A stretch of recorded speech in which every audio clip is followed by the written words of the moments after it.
Welcome to the Hard Faith Podcast. I'm your host, Spencer Fulmar, and founder of Hard Faith. I've been working in the film and television world for over 15 years. On Hard Faith, we're about asking difficult questions about life and faith in an R-rated world. We release monthly. You can subscribe and share today. You can also write in at info@hardfaith.com to ask questions or to learn about opportunities to sponsor or to be on the show. Well, welcome to another episode of the Hard Faith Podcast. Today, I have my favorite guest, my darling wife, author, luxury event planner, and soon-to-be mother, McKenna Fulmar. Hello, everyone. McKenna, thanks for joining us again on the Hard Faith Podcast. And today, it is 1 month away from our first ever Hard Faith Film Festival. Now, there hasn't been a lot of details about this festival, and to be honest, it's because it's been developing. It's been in the works. It's come up very quickly, but we're very excited. Yeah, this is actually my first event in Hollywood, open to the public. Besides film screenings and festivals, this is my first own hosted event. And thank God, I have an event planner on the team. I did all the timelines the other day. It's here we go. So schedule. That's right. So it's coming together. It's July 22nd. It's actually going to be at the Arena CineLounge on Sunset in Hollywood, California. It's going to be from 11 a.m. until 7 p.m. We have, I believe it's 6 categories that we're going to be showcasing, maybe 7. So we have a feature film, a documentary, a short film, a student film, episodic, experimental, and a screenplay. So 7 different categories. We have had over close to 1,000 submissions from all over the world, some really great submissions. It's going to be a really difficult decision. Thankfully, we have some great judges, some pastors that I've known before, seminarians, some elders from a church that we're attending, and we're just really thankful that this is all coming together. One of our sponsors is the Hollywood Prayer Network. What's up, Karen Covell? So we love the Hollywood Prayer Network, and we are talking to more sponsors daily. So if you're interested in sponsoring the Hard Faith Film Festival, please let us know. info@hardfaith.com. Please submit. There's still a couple days left. But we were talking about Hard Faith. McKenna and I have been talking as we're trying to find the right venue. We're talking to different churches. We're talking to different, just trying to explain what Hard Faith is. Yeah, what is Hard Faith? And why does the church need it? Why do Christians need it? Yeah. And why wouldn't we make something, or why you wouldn't make something that would fit into a family-friendly, usual church mold? Because Hard Faith is kind of in its own box in the Christian sphere that didn't really exist. I remember when we first met and you said, I'm a Christian filmmaker. My first thing was, oh no. Because Christian film is such a whitewashed version of Christianity. Yeah. And then I got to know you and Googled Hard Faith. And I was like, oh my gosh, this is what all Christian content should be like. And so Spencer, what is Hard Faith and why does the church need it? Why do Christians need it?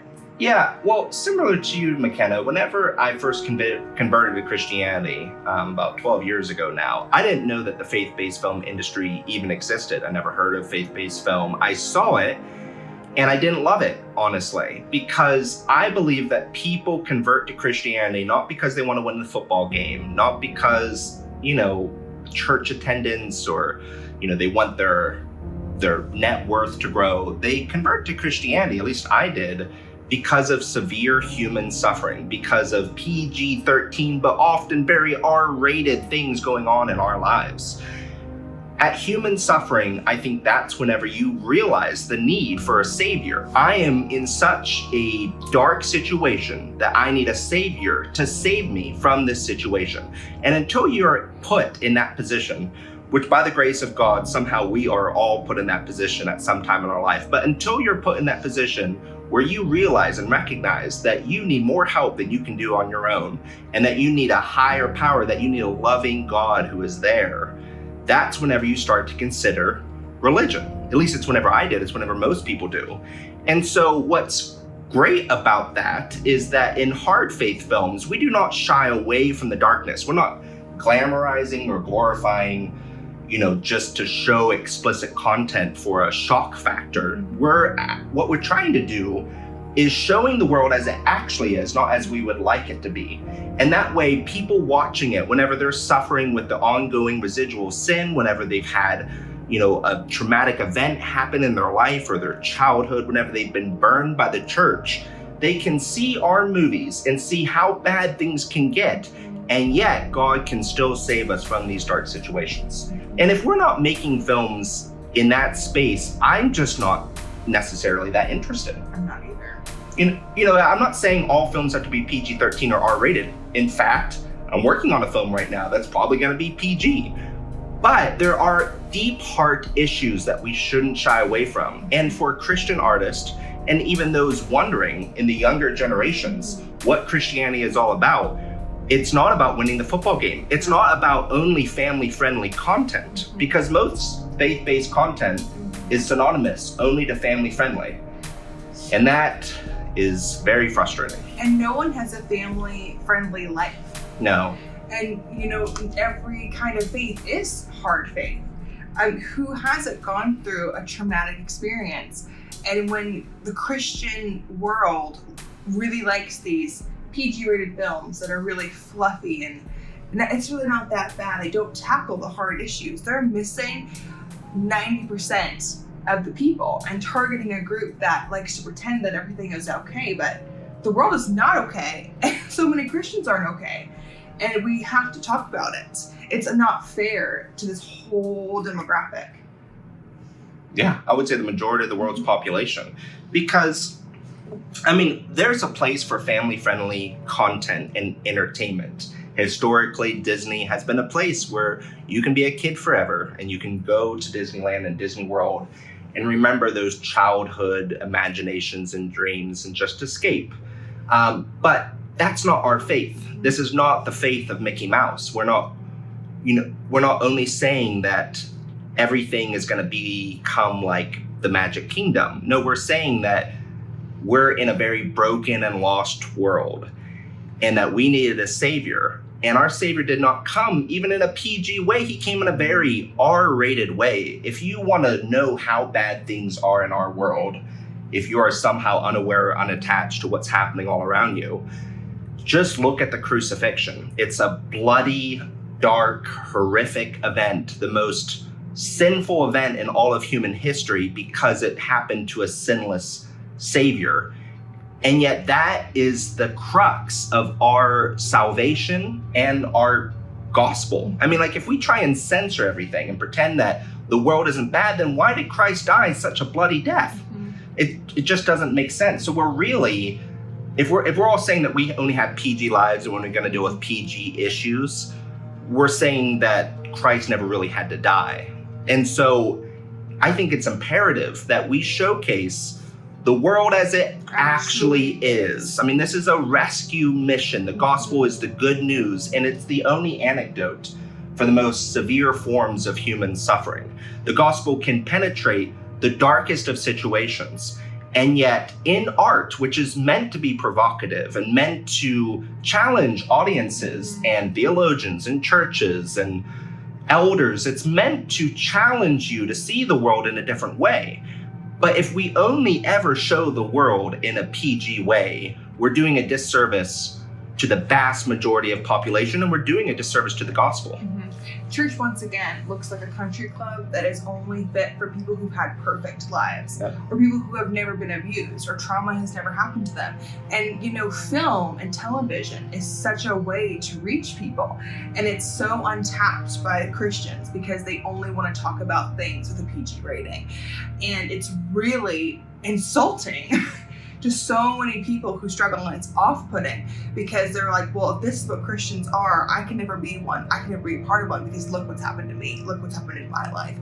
If they're saying God can only love these people and church is only for these people and Christian movies are all about this, that's nothing like my life. And that does not sink. God is for everyone. Yeah.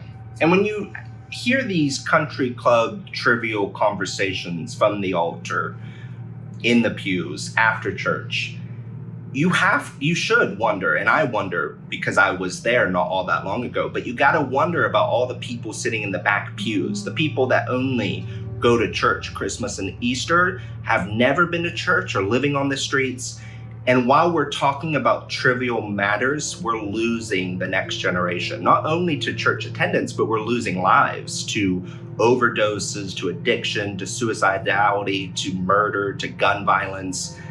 And so we're talking about things in our high castle while everyone around us is perishing, and we are withholding the only antidote to their suffering. So it's so selfish of us to not share the gospel to the least of these, to the people that Christ associated with, to the drunkards, to the prostitutes, to the tax collectors, to the lepers, to the Samaritans, to the least of these in society. Who is your neighbor? Who is your Samaritan? In Hollywood, it's people that we're sadly stepping over every day, the homeless population, but there are so many disadvantaged people groups. And if we can't even overcome our own fear of either rejection or just being criticized, to show art that showcases the gospel, that Jesus actually died for R-rated lives, then what's the purpose of faith-based film? What's the purpose of Christian art? Because I believe that historically, and the Bible shows that you can deal with uncensored R-rated lives and yet use that as an example of how far you can come in your life with Jesus.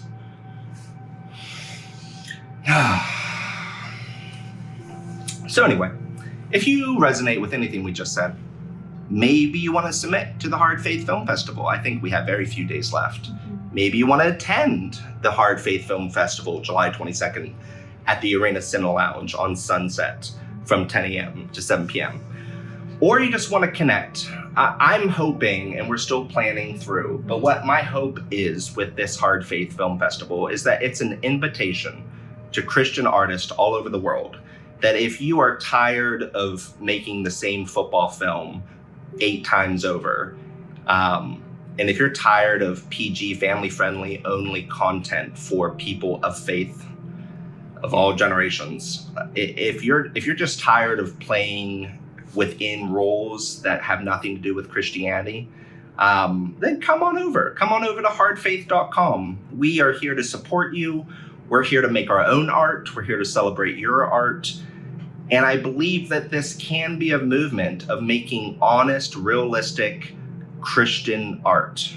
And I think it's desperately needed for today, in the crazy days that we live in, for the next generations, and just for our own edification and taking ourselves out of our situation and seeing someone else's life that could be in a very dark place. And for us to have our eyes open to their situation and actually care and talk about it, even from the pulpit one day. So come on down. We'll be there. We hope to see you. And yeah. Thank you, McKenna.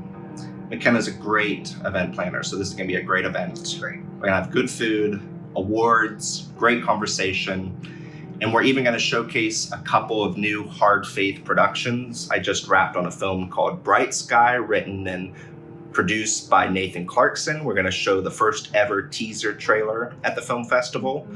And we're going to be showing a short film that we filmed last summer, and as well as some future films that we're going to be working on. So the future is bright for Hard Faith, and we look forward to continuing on this journey with you. Thank you for listening to the Hard Faith podcast. For all things Hard Faith, go to www.hardfaith.com. Please like, subscribe, and share our podcast. You can also check us out on social, Instagram, Facebook, / or at Hard Faith Inc. INC. If you want to sponsor the film festival or this podcast, we won't say no. But thank you for listening. Thank you for your support. We couldn't do it without you. Thanks so much for listening to the Hard Faith podcast. Tune in next month to hear our next guest. Please subscribe and share.